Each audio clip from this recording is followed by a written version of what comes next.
guys, and welcome to part 2. Yes, this is the second part to my fitness journey story and how I completely transformed my body in just a few months with a little hard work, accountability. It can happen for anybody. Everyone's time frame is going to be different. It's not the same time frame for everyone, but you can completely transform your body in a few months and a year with some true dedication. So in the last video, we talked about my nutrition, and I also gave you guys the background of my entire fitness journey from like high school to present. So about a 11-year span of my weight journey and my fitness journey was covered at the beginning of that video, and then we started talking a little bit more about like foods and tracking and things like that, and the app that helped me. So this is part 2, and it's going to be all fitness things. So the video is going to rotate, just so you know, once we get started. But I'm going to show you guys some of the workouts that really helped me to build my body in the time frame that I did. So see you inside.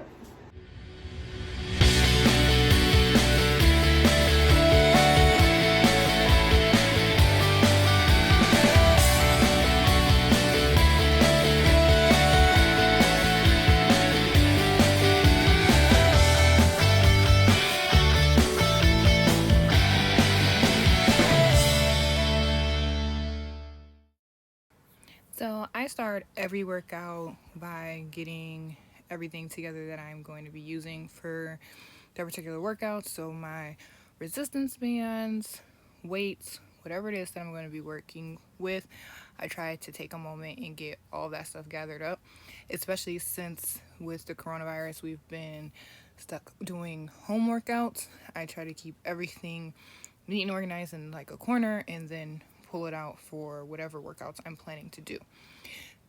Today's workout is pretty leg intensive, a lot of leg workouts and glutes with some ab and arm workouts as well. So right now I'm just going to put on my waist trainer, which I will be wearing during the leg portion of my workout, but I don't wear it when I do my abdominal workouts. And typically when I wear it in the gym, I only wear it for like weightlifting and things like that. Any cardio or abs, I don't wear it for. So let's get started. I'm using bands from TaylorMade Bands. I will tag their website in the description. This particular band, the camel one, is a medium light band. So normally I was using the medium heavy band, but since I'm just now getting back into working out, I went down to the I believe it's medium light.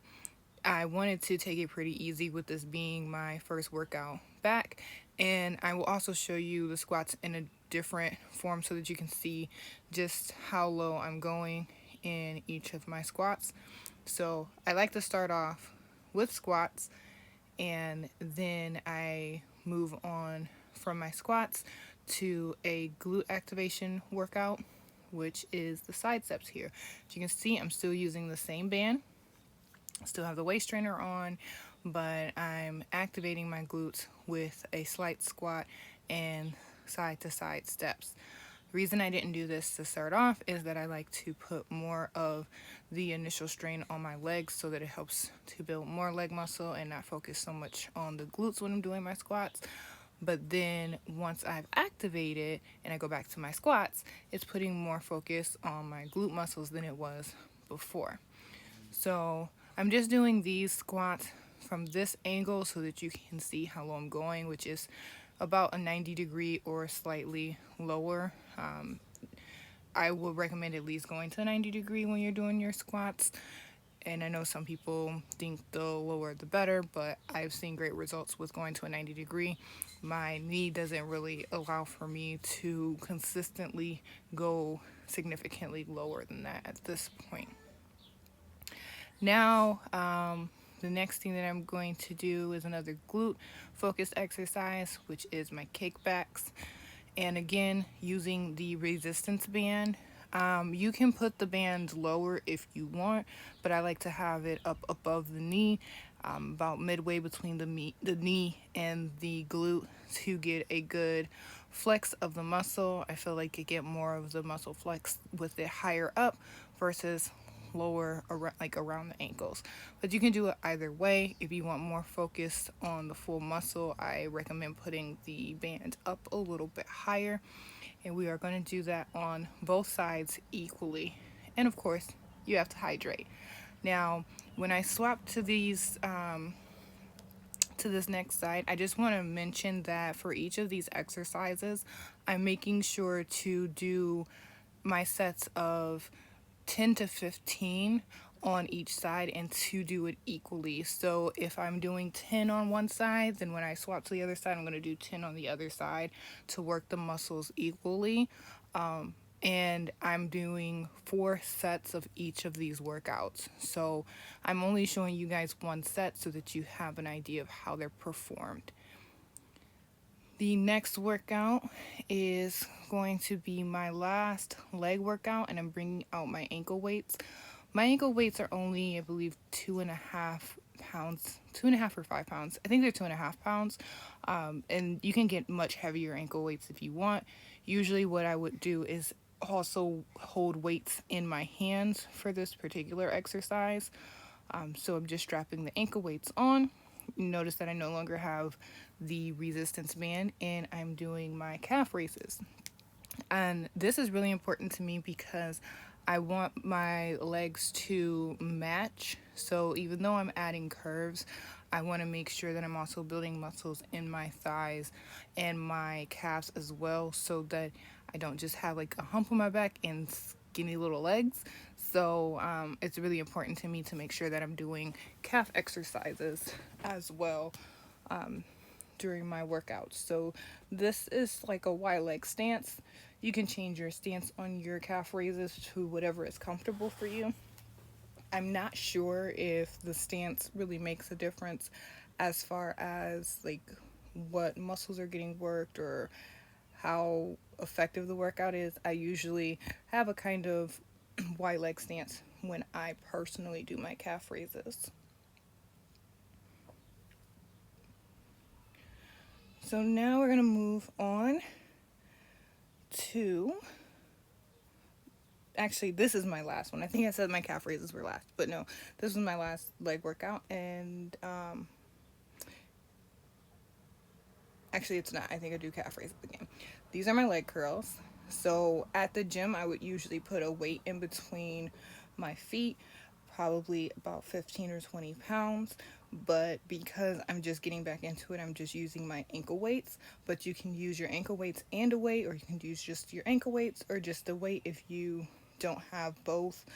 It's totally up to you. But this is a good leg and thigh workout.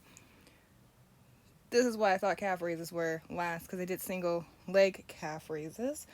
And this is just adding a little bit more weight onto one leg. So I did this on both sides. And now we're going to swap over to abs. Legs are out of the way, and we're going over to ab workouts. Being that I haven't worked out in a while, this was really, really important to me because I put on 16 pounds and I really needed to get back in. Well, I put on 16 pounds since my goal. I put on another like 8 pounds since I stopped working out. So I really wanted to get back into my ab workouts, and this balance ball was a great way to help me get a good flex on my crunches to work more of my abdominal muscles as I work to get my cut abs back. And now we're going to go on to the next workout. Still using my balance ball, but I'm using it a little bit differently now. Instead of laying on it, I'm laying flat on the ground, holding the ball between my legs and doing leg lifts. And this particular balance ball is weighted, so I don't remember exactly what the weight is on it, but you can find these at like any sporting goods store. And it made the workout much more intense to have the weighted balance ball being utilized. Making sure to keep my legs straight in the process and to hold on to the balance ball as I move it up and down. And yes, these absolutely killed my abs. it was that was my goal. Really wanted to work on burning fat in that area, so it was definitely the best one to do. Still working on the abs. I'm going away from my balance ball now and bringing out a 10-pound plate. In the gym, I would usually use one of those small weighted balls, but being that I don't have one, I'm using a 10-pound plate.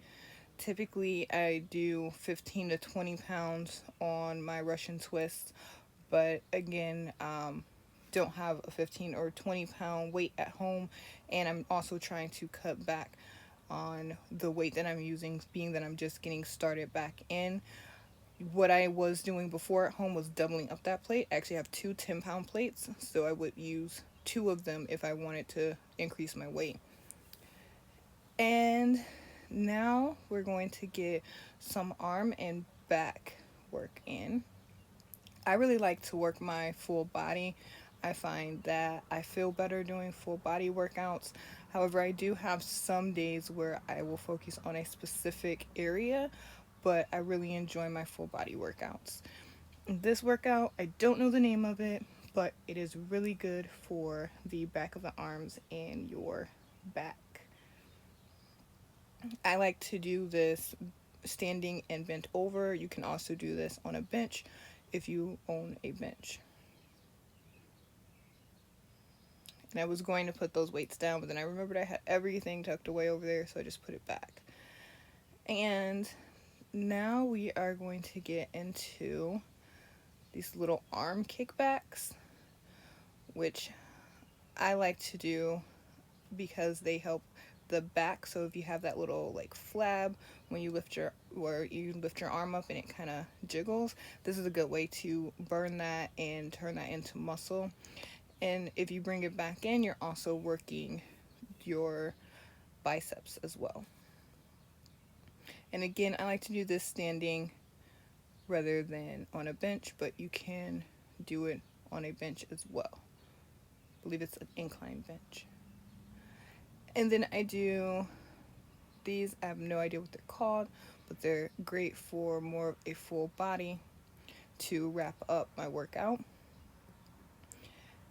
And I'm using a 10-pound weight in all of these. So the first two arms, when it's doing mostly back as well as the kickbacks, I'm using 10-pound weights and working each side equally. So for this particular workout, I'm doing it one side at a time. You can choose which side you do. I recommend keeping the same weight throughout each, so try to learn what weight is comfortable for both sides. You don't want to overwork the muscle or strain yourself, so make sure it's a weight that you are comfortable with doing on both sides.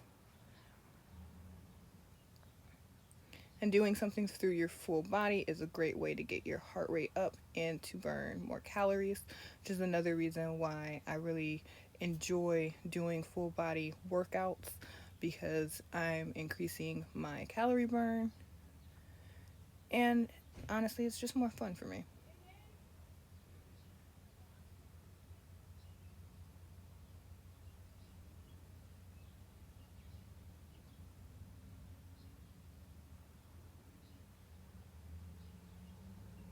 Little head. Hey guys, so first and foremost, weird angle. So, sorry guys. I had to switch recording devices. So, anyways, I just finished my workout and I'm really exhausted. But it feels great because I'm getting back on track on my goal. And this is the part where I start talking to you guys about accountability and pushing yourself for your goals. And I had a setback that cost me a month and a half. So a month and a half of not working out, eating just regularly because I didn't want to put on too much weight. I didn't want to keep gaining weight. And now I just finished my first workout. And when it comes to my nutrition, it was like, from the very beginning, it was a push. I had to figure out what it was that I wanted to go for. Like when I first started my journey, I had no idea where I saw like an endpoint. Like, how did I want to look? How did I want to feel? None of that. I had no idea what my body style was or would be or could become. And so the first time that I started to finish journey back in 2015, it just didn't really take off because I didn't have a goal. I was just working out and eating pretty much whatever I wanted to. And now with having a goal, I've been seeing a whole lot more success in my working out because I know what muscle groups to focus on, what workouts really work well for my body, what foods I enjoy and also are good for me. So this whole thing has been really quite a journey, and the main thing that I can say is that the thing that set this apart from any other journey that I've gone on, fitness related at least, is that I showed up every single day. There was rarely a day that I took off, and if I took it off, it's because I was listening to my body.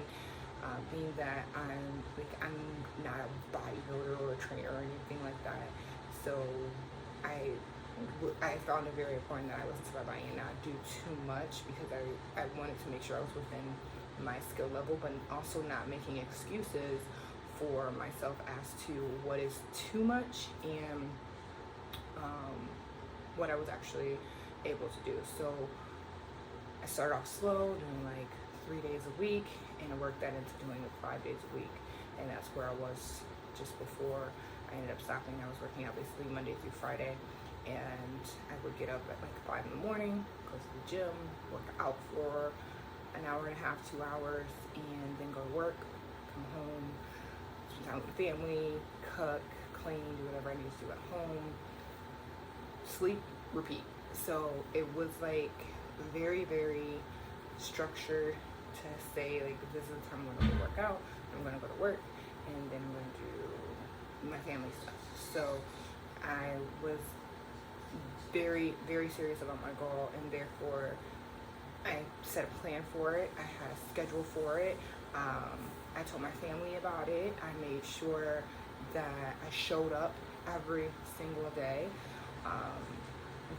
Like I said, it was a rarity if I missed a day, and typically it was because like I was listening to my body, or once the gym's closed, like the gym was closed, or I had something for work that I needed to do earlier in the day than normal, then I might like miss a day, but I usually would substitute it in some way. So maybe I'd go over the weekend and do like a workout with my husband or something like that. But the biggest thing with any goal, it's not even just fitness, this applies to anything that you're doing, is that you show up for it every day. Is that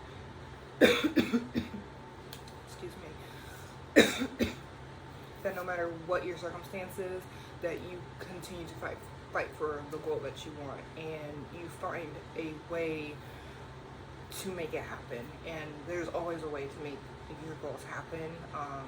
There's always a way to find balance.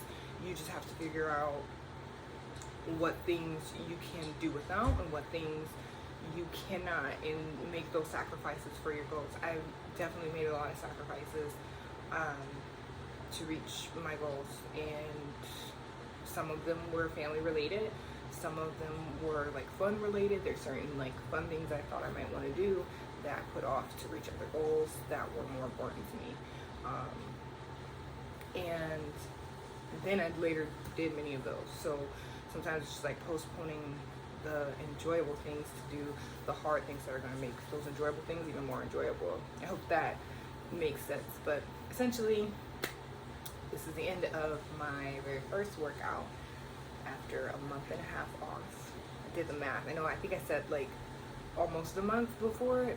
I was tripping. It's been like a month and a half. I didn't work out all May. Like today, the day I'm recording this, what is today? I think it's right after the date. It's Saturday, June the 6th. My last workout, I want to say, was like April the 12th or 13th, somewhere like off in there. It was like one of those teen days in April. Was my last workout. So yeah, it's been like a month and a half, maybe a week more than that. But yeah, so it's my first one back.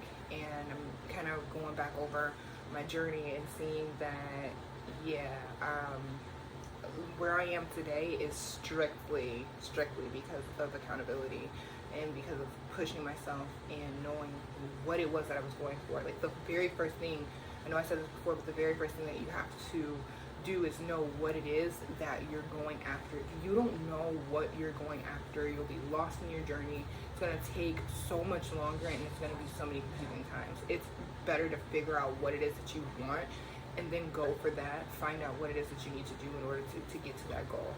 For me, since we're talking about fitness today, it was to gain weight, get some curves, and so I did that. I found out, I first started, like I said, in the first video, or this video, depending on when you're watching this, is that I needed to work out. So I started working out. Working out wasn't enough, so I started like picking it apart. Okay, what else do I need to do to actually gain the muscle that I want to gain, gain the curves that I want to gain, and that was next to eat more often, eat the right things too. And today, I'm not where I was a month and a half ago because I've taken a month and a half off. I've also been in quarantine, so I'm not nearly as active on a day-to-day as I was when I was working and things. But I can see that I can get right back to it because it's all about mentality. It's all about holding myself accountable to the goal. So now I'm back at it. And even when it comes to food, you know, that's why I downloaded the Yazio app. It's because I wanted to make sure that I ate enough and of the right things to gain the weight that I wanted, the way that I wanted to gain. So now I have some more work to do. Definitely gotta get my arms back. That's horrible for me. But yeah, I gotta get my arms back. Definitely, I gotta show you guys my belly if you saw it in the videos. Gotta get that back together. My legs are like fine. My leg workouts are like back to regular for the most part. I mean, there was a difference, but it wasn't that big of a difference. But my abs, I feel like I was gonna die. And my arms just aren't nearly as defined as they were becoming just before I had to quit. But I'm back now, so yeah. Anyways, I hope that you guys learned something from this series. I hope that you have some more motivation to go after your own goals and to actually hold yourself accountable to them, because it will be worth it in the long run. It's most definitely worth it to go after your goals. It's most definitely worth it to push yourself.